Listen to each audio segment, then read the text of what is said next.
અમરેલી જિલ્લામાં મોટાભાગના વિસ્તારોમાં સિંહ પરિવાર વસવાટ કરે છે. અમરેલી જિલ્લાનો ગીર પંથક, આ ગીર પંથકની અંદર મોટાભાગના વિસ્તારોમાં જંગલ વિસ્તારની અંદર અને ગ્રામીણ વિસ્તારમાં સિંહ પરિવાર વસવાટ કરે છે.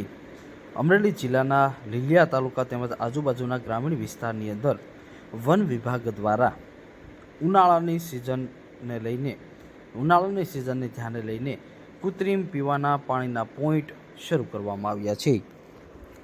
લીલિયા પંથકમાં સિંહોની વસ્તી કૂદકે ને ભૂતકે વસતી રહી છે અને હાલ વન વિભાગ લીલિયા દ્વારા 19 જેટલા કૃત્રિમ પોઈન્ટ પીવાના પાણીના તૈયાર કરવામાં આવ્યા છે.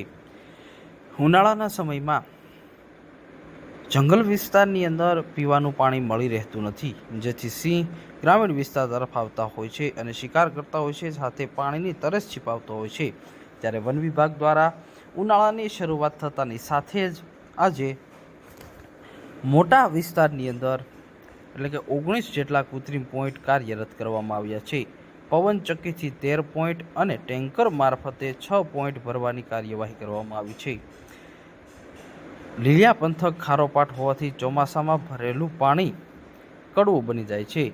સિંહો સહિતના વન્ય પ્રાણીઓ માટે પીવાના પાણીની સુવિધા ઊભી કરવા માટે હાલ વન વિભાગ દ્વારા કવાયત શરૂ કરવામાં આવી છે અને મોટા ભાગના વિસ્તારોમાં વન વિભાગ દ્વારા આ પીવાનું પાણીના ટેન્કરો તેમજ પવનચક્કી દ્વારા ભરવામાં આવે છે અને સતત દેખરેખ રાખવામાં આવે છે.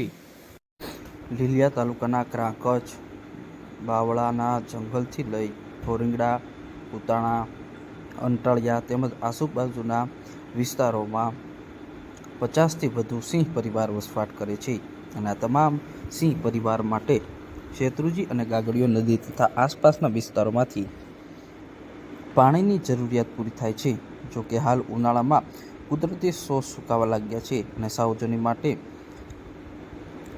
પીવાનું પાણી લઈને ભટકવું પડતું હોય છે, જેથી સિંહોના રહેઠાણ સ્થળ પર પીવાનું પાણી સરળતાથી મળી રહે છે. માટે લીલિયા વન વિભાગ દ્વારા આજે 13 જેટલા હાલ પવનચક્કીના પોઈન્ટ કાર્યરત કરવામાં આવે છે, તો સાથે જ અન્ય 6 પોઈન્ટને પીવાના પાણીના ટેન્કર દ્વારા ભરવામાં આવી રહ્યા છે.